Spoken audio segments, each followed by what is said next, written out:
today's World Insight with Tian Wei. We pay far too much, and they pay far too little. U.S. President Donald Trump attends the NATO Summit after bashing European allies for skimping on defense spending. What is going to be the future like for that alliance? And our exclusive interview with health guru and celebrity doctor, Dr. Oz, as he explains how the magic bullet cures may be hiding in the ancient medical tradition.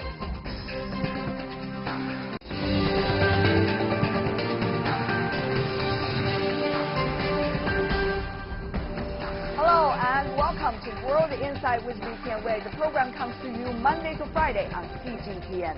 The NATO Summit in Belgium is currently underway, but this meeting is shrouded by a new sense of uncertainty, with U.S. President Donald Trump having repeatedly criticized the NATO for its alleged one-sided benefits. European leaders fear the retreat of U.S. involvement. In fact, the summit is coming just days before Donald Trump's planned meeting with his Russian counterpart, Vladimir Putin. So what will this summit hold for the future of this organization and of this alliance? Let's take a look. The two-day summit kicked off with gestures of harmony and a display of military might. It would not last long. Donald Trump was quick to bring up an old gripe, urging NATO allies once again to commit to spending the equivalent of 4% of GDP on defense, double the current target. Many countries owe us a tremendous amount of money from many years back, where they're delinquent, as far as I'm concerned, because the United States has had to pay for them. According to latest NATO estimates, the U.S. spends up to 3.6% of GDP on defense, which pays for nearly 70% of NATO's bills. Among the organization's 29 members, only the U.S., the U.K., Estonia and Greece spend more than 2% of their GDP on defense. This year, Poland, Romania, Latvia and Lithuania are expected to reach that benchmark. Other countries find Trump's 4% request too much of a leap from existing target that they must meet by 2024. German Chancellor Angela Merkel and Canadian Prime Minister Justin Trudeau have both refused Trump's request, saying they will stick to the current plan of 2%. NATO's Secretary General Jens Stoltenberg said members should first focus on achieving the more manageable goal. And that's exactly why all allies agreed that those who are spending less than 2% have to spend more, and that's exactly what we have started to do. Because we have turned the corner after years of cutting defense budgets. President Trump also made Germany a target at this year's summit, slamming the country as a captive of Russia. He urged the Germans to pour more money into defense, rather than, in his words, making Russia richer. Germany is totally controlled by Russia, because they will be getting from 60 to 70% of their energy from Russia and a new pipeline.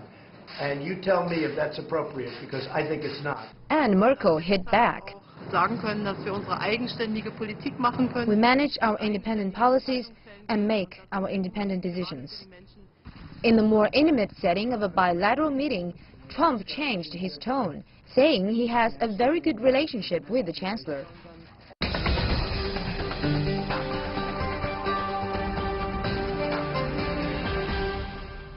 For more on the NATO Summit, we are joined in Beijing, Mr. Rong Ying, Vice President of China Institute of International Studies. In Washington, D.C., we have John Sitilides, who is a principal at Trilogy Advisors.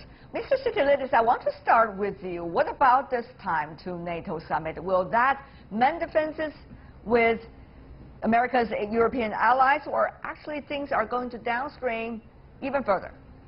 President Trump was elected in 2016 to be a disruptor both on the domestic stage inside the United States and also on the international stage in terms of our relations with our allies and with our adversaries. And with NATO specifically, President Trump has been very clear. This was an alliance founded for very different reasons in its existence today in 1949 until 1991 to prevent the Soviet Union from expanding into Europe. The Soviet Union hasn't existed for nearly 3 decades, and yet NATO continues to exist without a serious revisit as to its existence, its operations, what its purpose is. And I think President Trump's focus will be on 2 key issues. One is, if Russia is no longer the threat that the Soviet Union was, Why is the United States stationing tens of thousands of troops in a number of European countries at significant cost to U.S. taxpayers? Right. If this is an important issue, why aren't countries such as Germany paying more to protect themselves against a Russian threat? And also, the U.S. taxpayers' protection of Europe has allowed for European countries to develop social welfare systems and trade surpluses that President Trump feels is very unfair against the U.S. system. Right. Let's ask also Mr. Rong, as an observer from the sideline. Of course, China is not a member of NATO. Rather, NATO do not want to invite China into it. China does not want to have any alliance relationship either. Mr. Rong, how do you see the U.S. role now inside NATO? Do you think it is still going to have an interest strongly in that alliance? Well, it is a big question. I think if you look at the history of NATO, it has always been, I mean, whenever there are big changes in the region and around the world, try to find a way to redefine itself or revisit its role. I think in general, I think if the history of NATO, according to the history of NATO, I think that we always talk about the major mission is to keep the United States in, keep the Germany down, and keep the Soviet or the Russia out. Now the situation is changing. I think the question President Trump is asking is relevant in the sense that whether NATO as a military alliance in the region remains relevant. If it is relevant, what are the missions and what, or to in specific terms, what will be the enemies or threat that would continue to bring the two sides, I mean the United States and Europe, I mean together. Well, U.S. President Donald Trump has tweeted, as he did earlier many times, about the role of the NATO and how U.S. is spending right here. You could take a look at the screen. Here are some of the concrete words that he said recently in his tweets. But having said that, though, Mr. Sitilides, may I ask you about that? I mean, how shall we understand the U.S.'s significance in the world if it withdraws from NATO or if its proportion of responsibilities diminishing within NATO? How relevant will U.S. be with the others within the NATO organization? I think it's very difficult to envision a complete U.S. withdrawal from Europe anytime soon. The European continent is of incredible importance to the United States geopolitically, from a trade perspective, and essentially from a shared history perspective. But again, I think the question really is, what are the serious threats to Europe, not only as some countries see it from Russia, but also from countries such as Iran, from the larger movements such as radical Islamist terror in the Middle East and in Northern Africa? And how do the NATO allies work together, both European countries and the United States and Canada, to address these various threats?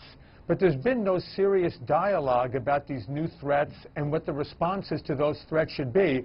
And I think really more than anything else, that's what President Trump is looking to do on a strategic level at this summit and beyond. But you know, this sounds quite controversy to what President Trump has been doing since he came into power, Mr.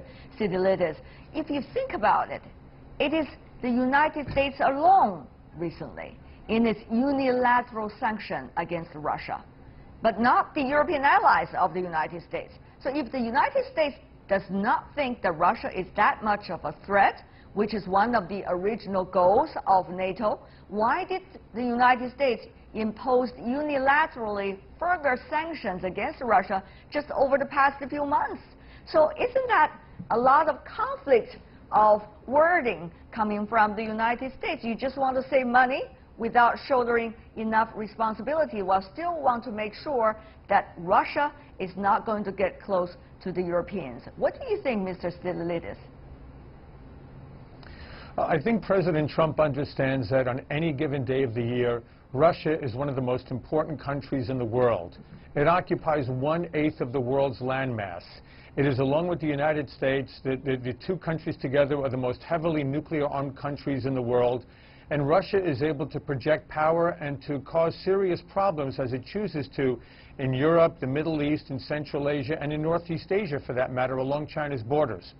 So I think President Trump recognizes that even where the U.S. and Russia disagree on a number of issues, it's a very important country look to see how we minimize potential problems that may erupt into crises, and also work to enhance cooperation where we have mutual interests in combating Islamist terror, in dealing with Iran's malign activities in the Middle East, and other areas where they could potentially coexist and cooperate.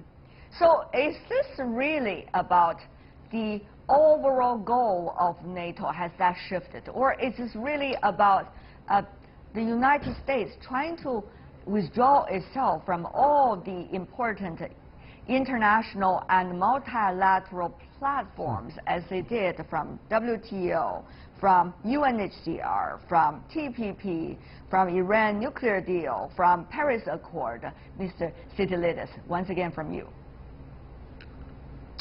No, I think Mr. Trump, as president, has decided to withdraw the United States from those particular agreements or multilateral frameworks that he finds against American interests. The Iran deal primarily, the climate deal, which would be incredibly injurious to the U.S. economy, while other countries are able to enjoy polluting benefits for decades to come. And the Human Rights Council at the United Nations is a preposterous council to begin with. But the U.S. is not only not withdrawing from any part of the world, it intends to be a dominant power in every part of the world where it has been for the last century to try to protect the global commons, advance peace and trade, but to do so in a way that reflects current realities, not the realities of 70 years ago. All right, but here is something that you said very clearly, American interests. Of course, national interest should always be one of the priorities when we are, national politics and international politics functioning. But, Mr. Rome, the reason why there is an international system that has been existing and functioning since the Second World War is that that system seemed to address the needs of many countries, even though the largest proportion of interest could be shared on different issues varies from countries to countries. It's not like one country will always be the winner of everything. Mr. Rome, can it be possible for the United States to be the winner of everything for every international and multilateral platform? Is that, do you think, the goal of the United States? What does it mean for the others? That's exactly the question I think we are asking, try to understand the so-called the Trump doctrine, or if there's a doctrine. I think if you look at the international system, I think United States and all the countries in the world, of course China is included, has been working together to build a system. And so I think the questions raised by President Trump that the United States is being taken advantage, or the other countries are taking advantage of the United States at the expenses of the United States, is something I think very disturbing. I think for me or other observers, it is not a question of whether the United States would like to continue to sort of exercise the so-called role of leadership. It's rather is something like it wants to change the term of the leadership. This is, I think, what we call the unilateralism. I think at the end, we are living in a globalized world, and we have to work together to address the global issues together. Mr. Sitilides, what exactly is the U.S. trying to achieve? The biggest interest for the United States in every platform among all the issues in the world? Is that what the U.S. is trying to achieve? Can they be achieved? Not at all. Any leader of any government of any country has a primary responsibility to advance that country's interests. Whoever is the President of the United States has an obligation to maximize America's interests. But I think what President Trump is doing differently than other presidents is very openly looking to maximize the leverage that both American economic power and military power afforded to advance as cooperative a system as possible, but in what he considers to be in a more fair and equitable manner. He clearly feels that prior agreements by prior presidents have not treated America fairly, and he comes to this from a very different position. The question is, can he persuade our allies to work cooperatively to advance new mutual interests in the years ahead. But the thing is, why would the ally go with the United States, isn't it? That is the biggest question. What do they see? Is there any more increase of interest for them as well if they go to so-called the latest America version? If one player, particularly one of the most important players, such as the United States, is receding its influence in NATO, there's likely to be rooms for the other to step up and to step in. Mr. Rong, what do you make of those possibilities as an observer? I think at this moment, I don't see a country other than the United States has the capability or willingness to replace or take over the leadership of NATO. While I think as far as I can see, the European countries, even I think Germany, will continue to like to work together with the United States. But the question is, if I'm right, is that always the terms. I think the way President Trump is doing makes these European allies to worry and frustrated that the United States is looking for something like a protection racket or a rent. I think this is the frustration, and this is a concern, because in the end it would undermine for them, they would undermine the credibility and the sustainability of NATO. All right, but credibility, is that the word too big for President Trump, Mr. Sitilides? Is the United States still looking at the credibility, that word at all? Well, first I just want to address one comment made by our colleague here. I take exception with the use of the phrase protection racket. The NATO alliance very clearly indicates that each member will pay 2% of its GDP for defense purposes. And the honest truth is only 5 countries have been doing so and 24 have not. And President Trump's point is pretty simple and pretty fair. Your obligation per the treaty is 2%. You're not living up to it. So there's no protection racket or anything along those lines. He's simply asking everyone to do what they agreed to do. And I think it's very important that we keep that in mind as more and more NATO countries have agreed to do so, really because of President Trump's request that that be done over the last year and a half. Mr. Sitilides, I'm not sure whether Mr. Rong is here to argue on behalf of the members of NATO, because China is not a member of NATO, but rather looking at the concept and the logic of what is going on right now regarding the U.S. policy. Talking about the U.S. policy, Mr. Sitilides, about NATO, you see European countries are also trying to have their mini defense forces these days, of course, with the title of fighting against terrorism and many other challenges they are facing. But do you think that they are drifting away from this organization as a result of U.S. How shall I say, lack of understanding of what their needs should be, and also the U.S. Reluctance to be, boosting its energy into the NATO, this organization itself? There is zero possibility of the European Union or certain member states forming any type of a supplemental or rivalry military organization. The European Union has been talking about this for decades. And again, most NATO countries in Europe don't even fulfill the 2%. Some of them are putting in less than 1% of GDP. Even if they wanted to, they don't have the capacity, and their voters want social welfare programs. They don't want more money spent on defense and security. So they would have severe problems within their own voting blocs and their own democracies getting support for a separate additional military budget. Mr. Rong, how important it is, continue to be, shall I say, for European countries to still seek defense help and support coming from the United States, as long as Washington knows that that demand is going to be strong, and therefore Trump will have the confidence in pushing other NATO members to fulfill what he calls their obligations. Mr. Rong. If the differences between across Atlantic, goes on, I'm as an observer, would be watch with great interest how far NATO will be going.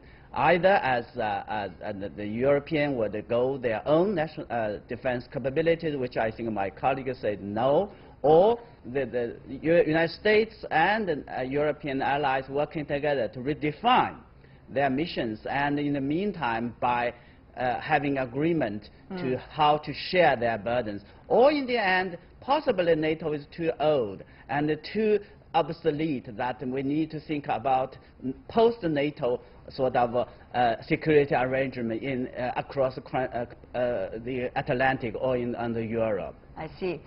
When we talk about the NATO, you also see other ways of doing things. For example, Canada, decades ago, refused to join what they called then OAS because they believe it was one of those platforms going against communist countries, and Canada was not necessarily interested in it. So you see, Mr. Sitilides, there are different options that countries could have as a result of very different beliefs.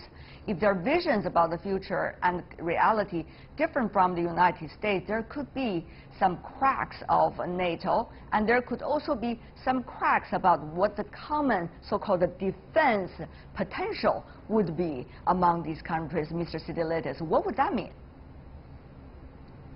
Well, I don't know that there necessarily have to be cracks in the NATO alliance. I mean, Canada made a decision based on its own interests, but it remains one of the most stalwart and active members of the NATO alliance, even as it stayed out of the OAS. You look at, for instance, the presence of al-Qaeda and other radical Islamist groups in northern Africa, and France has taken the initiative to intervene in countries such as Mali and Chad without the NATO alliance involved there. And France and England are also involved in freedom of navigation exercises in the Pacific Ocean outside the NATO alliance. So countries still have the flexibility and the independence to act in what they consider to be their own interests or international objectives, even while the NATO alliance remains very much intact. So there's much flexibility here, and I don't want to give anyone the impression that any potential disagreement means the whole alliance collapses. But as our colleague just stated, I think there is much room for a post-NATO discussion about how the transatlantic alliance works best, and a discussion needs to be had about what the objectives are, what the interests are, and what are the threats and accompanying responses. It doesn't have to be the way that it's been for 70 years. All right, John Sitilides and Rong Ying, thank you so much, gentlemen, for joining us. And you're watching World Insight with me, Tian Wei, still to come on our program.